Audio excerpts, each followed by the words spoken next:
پاکستان بن رہا تھا تو صوبہ بلوچستان کے جرگے نے استصواب کر کے کہا تھا کہ ہم پاکستان میں شامل ہو رہے ہیں. کسی نے فتح نہیں کیا تھا صوبہ بلوچستان.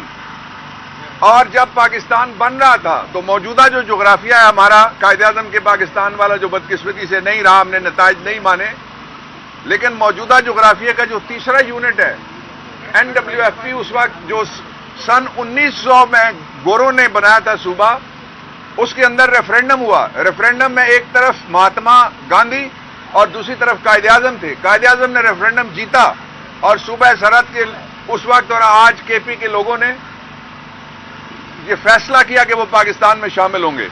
جو سر ریڈ کلف نے ڈیورنڈ لائن بنائی تھی، اس میں صرف چڑھدا پنجاب، یہ ہمارے والا پنجاب جو ہے، یہ پاکستان میں شامل ہوا تھا. اس لیے کہ اس پاکستان کے قیام میں لوگوں کی رائے شامل تھی. 3 میں نے آپ کو بتا دیے پاکستان کے یونٹ، اور خون کی ندیاں بہہ گئی تھی پنجاب کے اندر. یہ چوتھا تھا، لوگوں نے وہاں بھی ایک طرح سے ریفرینڈم ہی کیا تھا. اس لیے جو استصواب اور انتخاب ہوا ہے، اب اس انتخاب کو تسلیم کیا جائے اور یہ زور مت لگایا جائے کہ کوئی جعلی حکومت پاکستان کے لوگوں کے اوپر مسلط کی جا سکتی ہے. جعلی حکومت نہیں چلے گی، پاکستان کے لوگ جعلی حکومت نہیں چلنے دیں گے. جس طرح سے 9 فروری کا الیکشن ہم نہیں مانتے، ہم 8 فروری کا الیکشن مانتے. میں نے الیکشن کمیشن کو بھی کہا، میں نے کہا آپ کو خیال کرنا چاہیے، آپ اپنا دیا ہوا جو رزلٹ ہے 8 فروری کا رات 12 بجے تک جو آتا رہا ہے، اس پہ کھڑے رہیں. آپ مت کسی سے متاثر ہوں، آپ مت کسی سے، جو آپ کا اوتھ ہے اس میں لکھا ہوا ہے کہ وداؤٹ شیڈول 3 اٹھا کے پڑھ لیں. آئینی جو حلف ہے اداروں کے لیے بنا ہوا ہے، اس میں یہ ادارہ بھی شامل ہے جس کے سامنے آپ کھڑے ہیں. اور میں بات کر رہا ہوں آپ سے کہ وداؤٹ فیئر اینڈ فیور میں چلوں گا، نہ میں کسی سے خوف زدہ ہوں گا، نہ میں کسی کو فیور کروں گا. تو یہ ایک اچھا فیصلہ ہے کہ نواز شریف کو دوسری شکست آج ہوئی ہے. نواز شریف بہت جلد ایک نئی مہم چلانے والے ہیں، اور وہ نئی مہم جس طرح سے PDM 2 کا سیزن 2 چلنے والا ہے، مجھے کیوں بلایا، مجھے کیوں نکالا، یہ دوسرا بھی چلنے والا ہے. آپ بہت جلدی ان کو دیکھیں گے، وہ صبر نہیں کر سکیں گے. اس لیے کہ برادران یوسف والا سلوک شہباز نے ان کے ساتھ کیا ہے. جو اصل ایشو ہے پاکستان کے وہ 3 ہے صرف. جو مہنگائی جہاں پہ پہنچا دی گئی ہے اس گورنمنٹ کے آتے آتے، بجلی میں کل 60 ارب کا اور بوجھ آپ پہ ڈالا گیا، مجھ پہ ڈالا گیا. کیا قصور ہے ہمارا؟ جو بجلی کمپنیاں ہیں، اور ان کی اپنی ایک بجلی کمپنی ہے جو اس کے پیارے کی کمپنی ہے آل شریف کی، اس نے 2 سال سے خبریں یہ چل رہی ہیں 1 یونٹ بجلی پیدا نہیں کی، لیکن اس کو 60 ارب روپے سالانہ ہمیں دینا پڑیں گے. یہ وہ بجلی کمپنیاں جو آپ لائے تھے، جس کے ذریعے سے آپ نے ہمیں غلام بنا دیا ہے. اس لیے اس غلامی سے نجات، جو معاشی غلامی ہے کے لیے ضروری ہے کہ ہمیں جو سیاسی آزادی ہے وہ ملے. سیاسی آزادی ہم کسی سے مانگ نہیں رہے، قوم کا فیصلہ ہے. سارے اوپر نیچے رکھ کے انہوں نے سب کو مسترد کر دیا اور اس کو الیکٹ کیا ہے جو قیدی نمبر 804 ہے. اس کے امیدوار کوئی جانتا ہی نہیں تھا کون ہے. اس کے امیدواروں نے نہ جلسہ کیا، نہ جلوس کیا، نہ ریلی کی، نہ لوگوں کے پاس جا سکے، نہ کسی کو چائے پلائی. کمپین کرنے والا بھی وہی ہے، الیکشن لڑنے والا بھی وہی تھا. ہمارا انتخابی نشان بھی عمران ہے اور الیکشن جیتنے والا بھی شیر دل قیدی نمبر 804 ہے. اس کی میں فوری رہائی کا مطالبہ کرتا ہوں. اور میں اپنے جو الیکٹڈ لوگ آئے ہیں چاروں صوبوں کے اندر اور مرکز میں ان کو کہنا چاہتا ہوں کہ ہماری ترجیح نمبر 1 ہے عمران خان کی رہائی.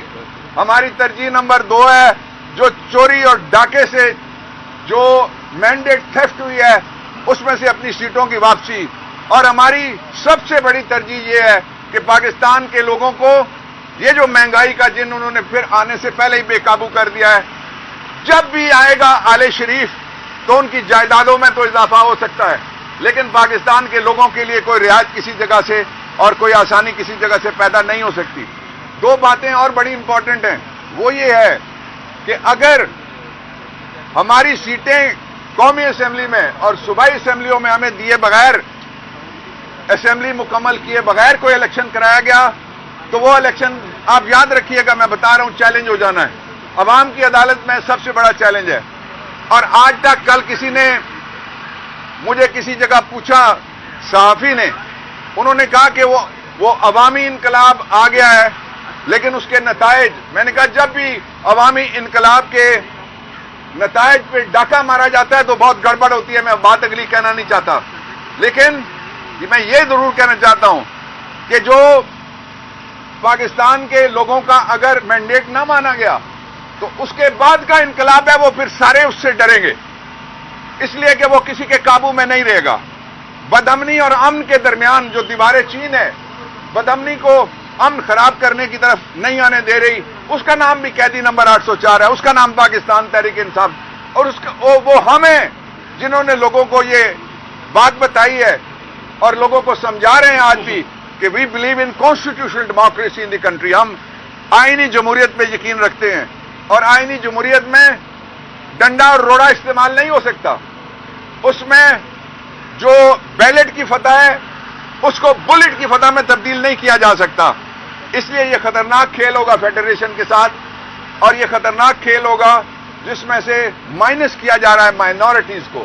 ابھی مجھے باہر مائنورٹیز کے بھی کچھ لوگ ملے ہیں، وہ اس بات میں بڑے پریشان ہیں کہ ہم کس کے ساتھ رابطہ کریں کہ کیوں ہمیں مائنورٹی کی سیٹوں سے محروم کیا جا رہا ہے. میں مطالبہ کرتا ہوں پاکستان تحریک انصاف کی طرف سے کہ ہاؤسز مکمل کیے جائیں، اور اس کے بعد جو ڈرامہ آپ نے رچانا ہے اس ڈرامے میں بھی آپ کو ناکامی ہوگی.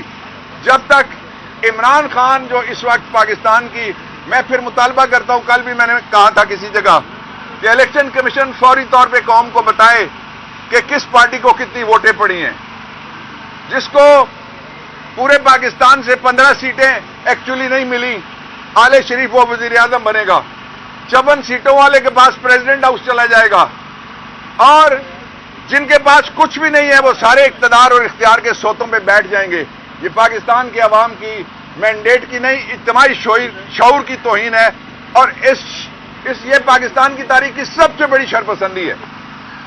باقی شرپسندی کسی نے کسی جگہ نعرہ مار دیا، وہ اتنی خطرناک نہیں ہوتی معاشرے کے لیے اور ملک کے لیے اور پاکستان کے مستقبل کی. جتنی کسی نے آ کے کسی جگہ چھاپا مارا، کسی نے آ کے کسی جگہ شب خون مارا اور مینڈیٹ چرا لیا گیا، اس کے نتائج ہم پہلے بھوگ چکے ہیں. اس لیے ان کو دہرانے کی ضرورت نہیں ہے، تاریخ سے سبق سیکھنا چاہیے. اور میں الیکشن کمیشن سے مطالبہ کرتا ہوں کہ آپ وہ حلقے جن کے اندر فارم 45 اور ایک کراچی کا حلقہ ہے، میں خاص طور پہ کہنا چاہتا ہوں سعید والا حلقہ، اس کے اندر ہم الیکشن کمیشن میں یہ درخواست لا رہے ہیں کہ آپ اس کا فورنزک آڈٹ کروائیں، کیونکہ جو ریٹرننگ آفیسر ہے اس نے بڑی خوفناک رپورٹ دی ہے. اور اس کا بھی فوری طور پہ نوٹس لے الیکشن کمیشن. جو ایم کیو ایم کے ایک لیڈر صاحب نے کہا ہے کہ فلاں کی 100% جعلی سیٹیں ہیں اور فلاں کی 60% جعلی سیٹیں ہیں،